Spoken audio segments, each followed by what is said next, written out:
अनोखे रूप को प्रस्तुत करने आ रहे हैं हमारे नन्हे कलाकार एक स्किट के माध्यम से। पहला दृश्य अवंतिका यानी उज्जैन, महर्षि संदीपन आश्रम जो उनकी तपोस्थली है। यहाँ उन्होंने घोर तपस्या की और बाद में इसी स्थान पर महर्षि संदीपन ने वेद पुराण शास्त्र आदि की शिक्षा के लिए आश्रम का निर्माण करवाया। यहीं कृष्ण, बलराम और सुदामा ने महर्षि संदीपन से शास्त्रों और वेदों का ज्ञान प्राप्त किया। सभी छात्र महर्षि संदीपन के सानिध्य में मंत्रोच्चारण कर रहे हैं।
तभी गुरु माता का प्रवेश होता है।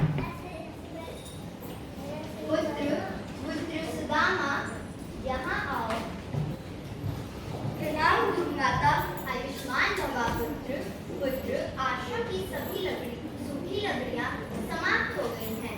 तुम कृष्ण के साथ जाकर जंगल से कुछ सूखी लकड़ियाँ ले आओ। जो आज्ञा गुरु माता। ये लो पुत्र, गुड़ और चने की पोटली। रास्ते में अगर भूख लगे तो खा लेना, और हाँ, कृष्ण को देना ना भूलना। जो आज्ञा गुरु माता। दोनों गुरु माता को प्रणाम करके जंगल से लकड़ियां लेने चल पड़ते हैं। दूसरा दृश्य जंगल का दृश्य।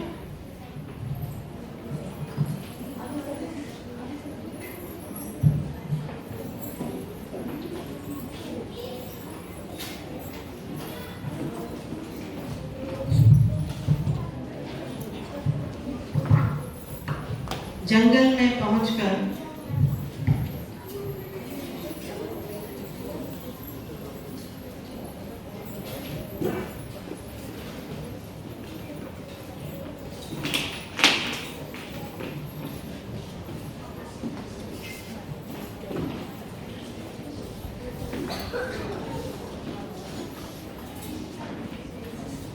कृष्ण, जंगल में अधिक दूर जाने की आवश्यकता नहीं है। हम यहीं से कुछ लकड़ियाँ ले लेते हैं। किंतु सुदामा, यहाँ बहुत कम लकड़ियाँ हैं। हमें जंगल में थोड़ा अंदर चलना चाहिए, वहाँ हमें अधिक लकड़ियाँ मिलेंगी। न चाहते हुए भी सुदामा को जंगल के अंदर जाना पड़ता है। ठीक है, चलो।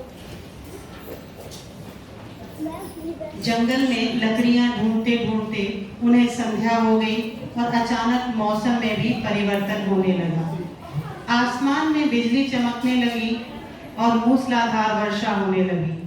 तेज वर्षा के कारण दोनों एक दूसरे से अलग हो गए।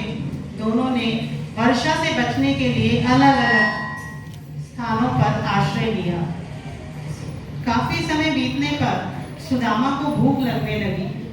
अचानक उसे गुरु माता द्वारा दी गई पोटली की याद आती है जो उसके ही पास थी।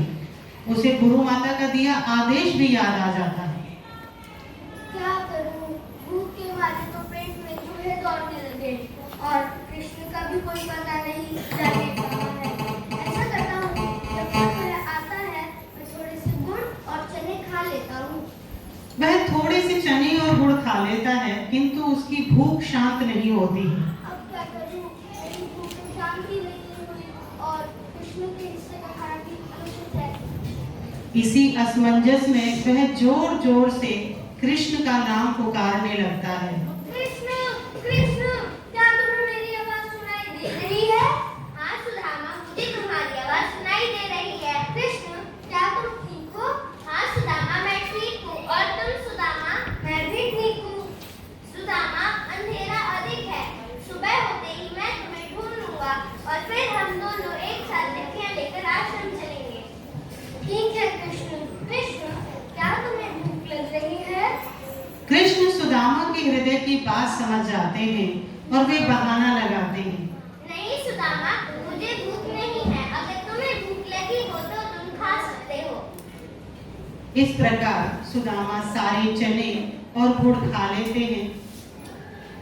कुछ समय बाद सुबह होने पर दोनों मित्र लकड़ियां लेकर आश्रम पहुंचते हैं।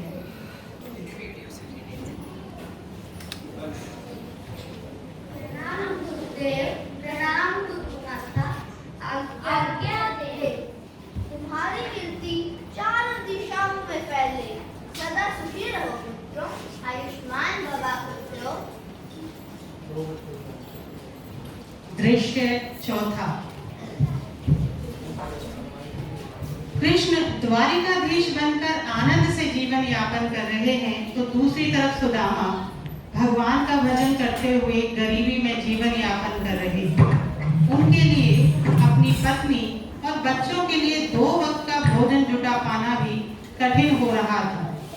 इन्हीं कष्टों से परेशान होकर एक दिन उनकी पत्नी सुदामा से अनुरोध करती है।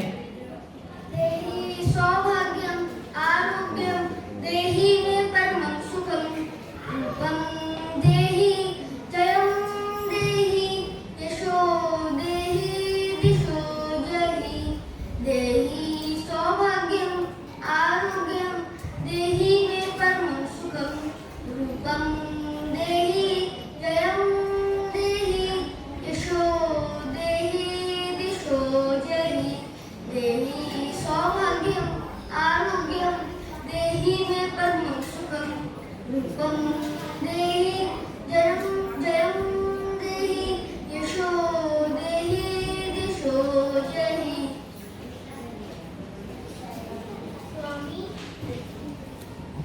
स्वामी, आपने श्री कृष्ण से सहायता क्यों नहीं मांगते? वे तो द्वारिका नगरी के राजा हैं। उनके पास धन दौलत का भंडार है। आप उनसे सहायता मांगेंगे तो वे आपकी सहायता अवश्य करेंगे। नहीं भाग्यवान, इस तरह विपत्ति में मित्र से सहायता लेना उचित नहीं है। तभी उनके बच्चों का प्रवेश होता है। बच्चे भूख से परेशान थे। मुझे भूख लगी है। सुबह से कुछ नहीं खाया। बेटा थोड़ा इंतजार करो, भोजन बना रही हूँ। तब तक तुम बाहर जाकर खेलो। ठीक है माँ, जल्दी बना लो। हाँ बेटा हाँ। सुदामा परिवार की परिस्थितियों से विवश होकर जाने के लिए तो सहमत हो जाते हैं, किंतु समस्या आती है कि खाली हाथ जाएं कैसे। ठीक है भाग्यवान, चला तो जाऊं, लेकिन वहाँ खाली हाथ जाना भी उचित नहीं है। स्वामी आप रुकिए, मैं कुछ सामान लेकर आती हूँ।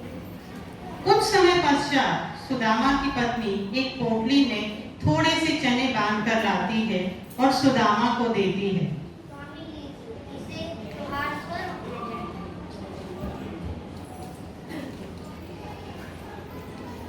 सुदामा न चाहते हुए भी पोटली लेकर द्वारिका के लिए निकल पड़ता है।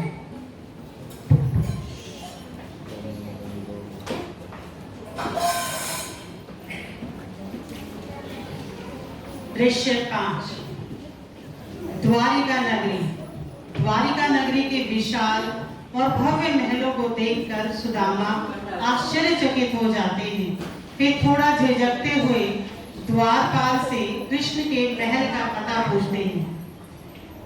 भाई, मुझे कृष्ण से मिला है, क्या तुम मुझे उनसे मिला सकते हो? मैं उनका प्रिय मित्र हूँ। हट हट, मित्र को तुम्हारे। भाई, मेरा नाम सुदामा है, तुम कहो तो। ठीक है, यही को मैं पूछ कर आता हूँ। द्वारपाल महल के अंदर जाता है और कृष्ण को संदेश देता है। आपसे मिलने बाहर कोई गरीब ब्राह्मण द्वार पर खड़ा है अपने आप को आपका परम मित्र बता रहा है। उसका नाम सुदामा है। क्या सुदामा? मेरा मित्र सुदामा? तुम उस अंदर क्यों नहीं लाए? सुदामा नाम सुनकर कृष्ण स्वयं उनसे मिलने द्वार पर पहुंच जाते हैं और सुदामा को गले लगा लेते हैं। मित्र सुदामा, तुम्हें मेरी याद नहीं आई? इतने वर्षों से कहाँ थे? कभी मिलने क्यों नहीं आए? बड़े आदर भाव से वे सुदामा को महल के अंदर ले जाते हैं और स्वयं सुदामा के चरण धोते हैं।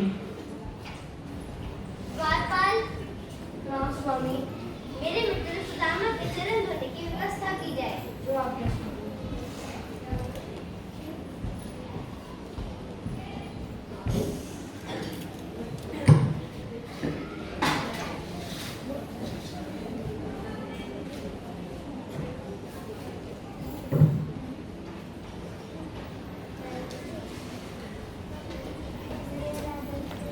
मित्र, परिवार में सभी कुशल मंगल हैं? हाँ, सभी कुशल मंगल है मित्र। सुदामा संकोचवश चावलों की पोटली को छिपाते हुए, मित्र सुदामा, तुम मुझसे क्या छिपा रहे हो? अवश्य ही भाभी ने मेरे लिए उपहार स्वरूप कुछ भेजा होगा, लेकिन तुम उसे मुझे नहीं देना चाहते हो। जैसे तुमने गुरु माता के दिए हुए गुड़ चने ले लिए थे, लेकिन इस बार नहीं। इस बार तुम मेरे हिस्से का अकेले नहीं ले सकते हो। कृष्ण जबरदस्ती सुदामा से चावलों की पोटली ले लेते हैं और चावल खाने लगते हैं। मित्र सुदामा, भाभी के दिए हुए चावल खाकर तो मन तृप्त ही हो गया। इन चावलों का स्वाद तो महल के 56 भोगों में भी नहीं हो सकता है।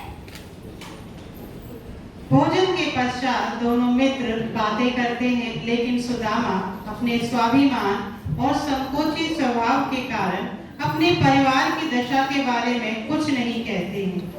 कुछ दिन महल में सुख से रहने के बाद सुदामा एक दिन कृष्ण से जाने की अनुमति मांगते हैं। भाई, मुझे द्वारिका आए काफी दिन हो गए हैं। अब मुझे जाने की अनुमति दीजिए। लेकिन मित्र सुदामा, तुम्हें आए अभी कुछ ही तो दिन हुए हैं। अगर तुम थोड़े और दिन रुक जाते, मुझे बहुत अच्छा लगता। काफी दिन रुकना संभव नहीं है मित्र, नहीं तो परिवार वाले चिंता करेंगे। ठीक है मित्र सुदामा, जैसी तुम्हारी मर्जी। द्वारपाल को जाने की व्यवस्था करने का आदेश देते हैं और बड़े मान सम्मान के साथ सुदामा को विदा करते हैं। द्वारपाल, राम स्वामी, मेरे मित्र सुदामा के जाने की व्यवस्था की जाए। जो आज्ञा स्वामी।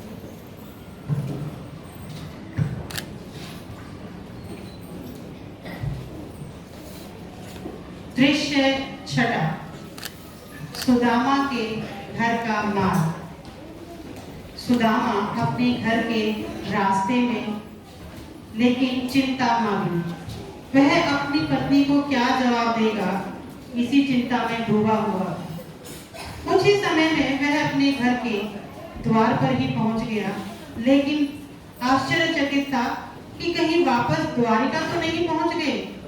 उनकी झोपड़ी के स्थान पर एक विशाल भवन खड़ा था, जहां सेवक सेविकाएं सेवा में खड़ी थी।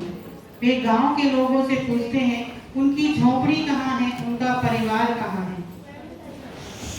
भाई, मेरी झोपड़ी कहाँ है? मेरे परिवार वाले कहाँ है? यही तो है तुम्हारा परिवार, यही तो है तुम्हारा घर। नहीं, मेरी तो झोपड़ी थी। अब से ये महल तुम्हारा ही तो है। स्वामी, यह महल हमारा ही है। आपके श्री कृष्ण की दया से ये काया ही पलट गई। कृष्णाय वासुदेवाय हरे परमात्माने नमः। प्रणत क्लेशनाशाय गोविंदाय नमो नमः। गोविंदाय नमो नमः। हे नारायण गोविंदाय नमो नमः। सुदामा की आंखों से खुशी के आंसू बहने लगे। वे कृष्ण की सच्ची मित्रता को देखकर भाव विभोर हो गए। देही स्वभाव